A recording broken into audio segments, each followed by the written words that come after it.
All right, Logan Hay, bronc rider. Yes, sir. Dude, how do you get into bronc riding? How are you like, this is how I want to make my living? Well, my dad did it, so I've just been around it all my life. So it's kind of just something I've grew up with. I've never not been around it. So just seeing my dad do it, I always wanted to do it from as a little boy. So were you good forever? No, gosh, no. We were terrible. Me and my brother Dawson and other little brother Devin, when we started out, we were terrible. We got into lots of wrecks and all sorts. I've had surgery on every one of my limbs except for one, knock on wood, but it's... Oh, golly, not this trip, right? Yeah, so lots of wrecks, and no, not always good, but that's kind of, any cowboy knows that. You don't start off good. It takes a lot of hard work and lots of stuff that nobody sees that you're doing at home and before you ever get to a stage like this. So I used to cover NASCAR, and it's kind of similar. So the fans love the wreck. The fans love for sure. They love the explosions. buck-offs, And you're sitting, you're like, this is my life. This is my body, guys. Yeah. Like, a little sympathy here. Like, does that drive you crazy? Do you understand it? Like, what do you? Oh no, you understand it. I mean, shoot, when you get bucked off, good. I mean, that sells tickets too.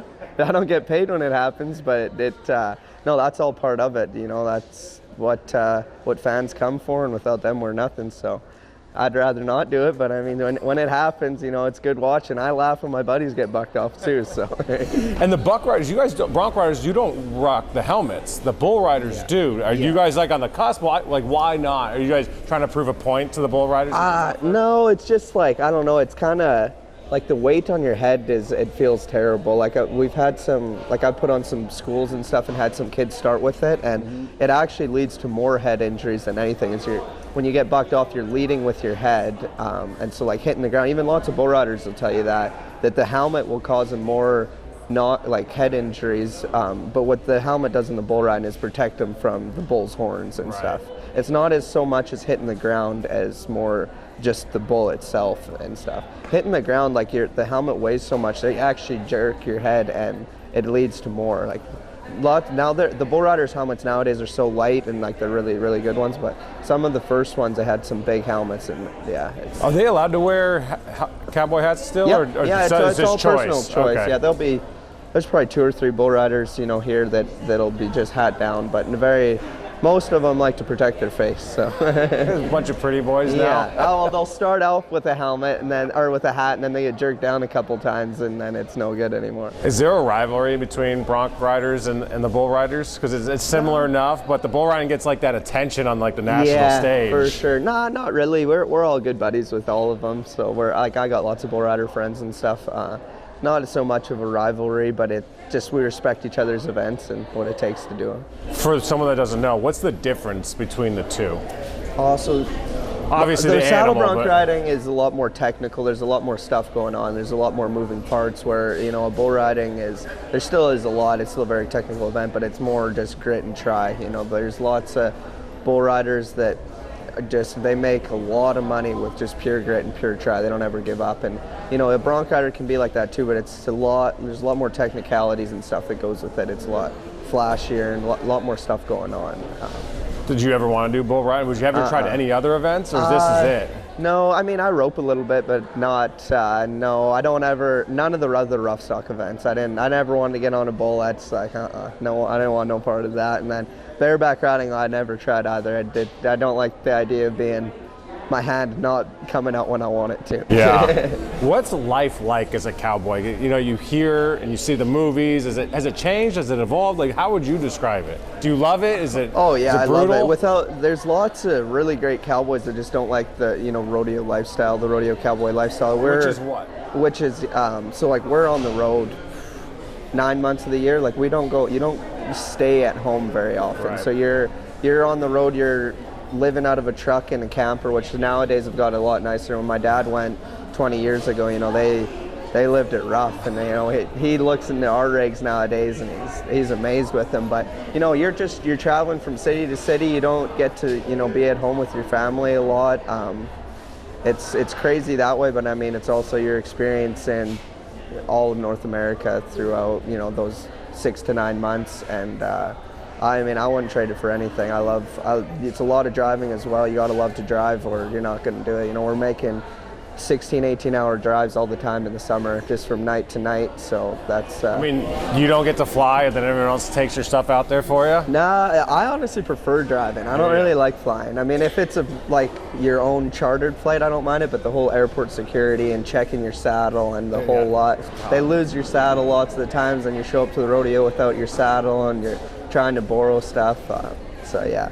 No, it's a crazy lifestyle. It's a lot similar to, seriously, like, you know, like rock stars. It's very similar. You're going from city to city, you're not seeing your family and lots of stuff like that. But then there's off seasons that you get to do that, and yeah, I wouldn't trade it for anything. I'm sure the viewers have noticed you have an accent from Alberta. Yeah. Is there a bond between the Canadian boys and girls when you guys travel, or have you guys all one? Yeah. Like, how's that work? Yeah, for sure. You know, all of us Canadians, we kind of stick together. We were all great friends with everyone going down the road because, I mean, we see the same group of 30, 40 guys everywhere. So it's kind of, the rodeo family is very close-knit, tight group where we all get along, we're all buddies. But the Canadians got a little more special bond. We kind of all started together. So, you know, we've been riding bronc since we were 16, 17 years old. And, you know, 10 years later, here we are and still doing the same thing. And, we travel together, me and Ben Anderson and Quentin Taylor, we travel together, so we stay in the same rig. We see each other more than we see, you know, our families. So. Did you go to college for this? How does that work? Is it like hockey where you just kind of drop out of high school and then? Yeah, lots of people go to college. They'll go to college right out of high school. I went to Goodwell, Oklahoma, and I went for a year there, and that was enough school for me. I couldn't take it anymore. I like the rodeo part of it, but the school, I couldn't do it. So you did 1 year? I did 1 year there, okay. And then I just went professional and started rodeoing from there on out by myself. But lots of people go to college for 3 or 4 years and get a degree and go that route as well. So are you a hockey fan? I'm a big hockey fan. Who's your team? The Oilers. Yeah. Okay, so I'm a diehard Rangers fan, so we don't have a rivalry here. No. How about that Four Nations deal? Yeah, that was awesome. Yeah. Obviously we lost. We took the L. But I mean that whole thing was just amazing. It was awesome. Yeah, it was so funny because lots of Americans, especially the rodeo, the cowboy guys, they don't watch hockey. They have no idea. But every single one of them was watching that game, and they were all calling me and razzing me because the Americans won the first game, and so a bunch of guys bet me on that one, and so I bet them, and yeah, we ended up winning. But no, that was a great deal. It's way better than any all-star game they've ever had. It brought a lot of people to the sport, and I think they said that it was one of the most watched games of all time, even with Stanley Cup games, which is great. Yeah, it was more watched than like NBA final games, like the whole 9 yards. Yeah. It was so good for the game, and it shows you the juxtaposition of like the culture of the NBA All-Star game. Yeah, it's just a disaster, it's horrible. It's a street game, yeah. Yeah, and then you have the NHL All-Star game turned into Four Nations, teams beating the crap out of each other. Yeah, dropping the gloves, 3 fights in the first minute. Yeah, 9 seconds. Yeah, I mean it was awesome. Yeah. So,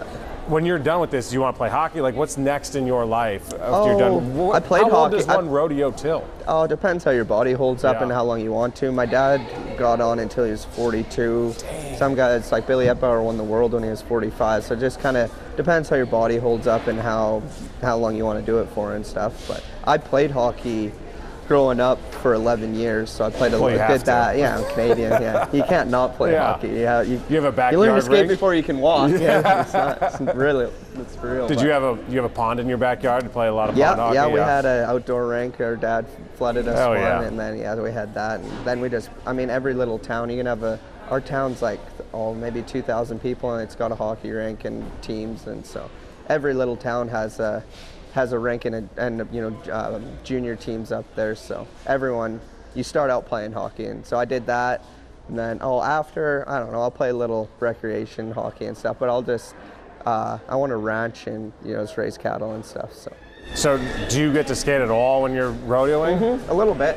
So kind of our off season is October till January, and so I'll go home and play rec hockey then, and I play on a team 25 minutes from my house, and I'll play a bit of hockey with them. And Ben, my buddy, came out, and we got him all suited up. This is actually the day after the Canadian finals. we went in, and he was a goalie growing up, but now he wanted to come play. Those are squirrely dudes. Weird cats, man. Weird dudes, when you meet Ben, you'll understand. No, but so we got him all suited up, and we got him, I made him look retarded. He's got like a red hat with a red helmet, white gloves, red pants. He just looks like a monkey, but. Dude, that's so awesome. Yeah. So when you're traveling the country, where's your favorite places to go? And you don't have to say Houston, right? It really is, though. I love coming here. This is one of my favorite rodeos, but Calgary, the Calgary Stampede's an awesome rodeo. Love going there. It just kind of depends, all the rodeos are, good for different reasons. Like the, Pendleton, Oregon at the end of the year, that's an awesome one to go to. The California rodeos are awesome. These Texas, probably my favorite is honestly Houston and Calgary. Why? My two favorite. I don't know. It's the atmosphere. It's a major event. It's the atmosphere of them for sure. You run in this huge arena for, huge amounts of money is awesome. And Calgary's the same. Calgary's maybe just got a little bit more bigger atmosphere just because the people are like right over top of you, where this one, like you're looking out there and it's massive, right? Yeah. Like there's still 80,000 people out there, but it just seems a little different. Where Calgary, they're like right on top of you, so the electricity's a little more amped up for that. So where's the best city to party? Best city to party? Calgary's pretty fun. I mean, Vegas, you can't beat that. Yeah, I was about to say. Vegas is pretty fun, yeah. And honestly, Pendleton gets wild because they could basically shut the whole, it's just a little town, and they shut the whole town down for the rodeo. And it's one of the last rodeos of the year, so it's kind of, you have that, and then you have 2 months off, so all the cowboys kind of get there, and it gets pretty wild there. What's the thing that the rodeo you guys need to do to get bigger, become more well known across the country in your mind?